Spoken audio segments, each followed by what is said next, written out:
Doudou Sané Boyar te ndokiidu neen Doudou Sané Boyar ndokiidu neen na tawgade koy Moundé i no mboolo 27 décembre 2026 kama Moundé Doudou Sané Boyar te ndokiidu neeke i ten nu njega neen koy Fapes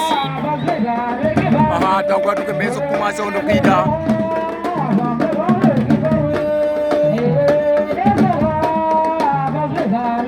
bang wa o soowola cey Doudou Sané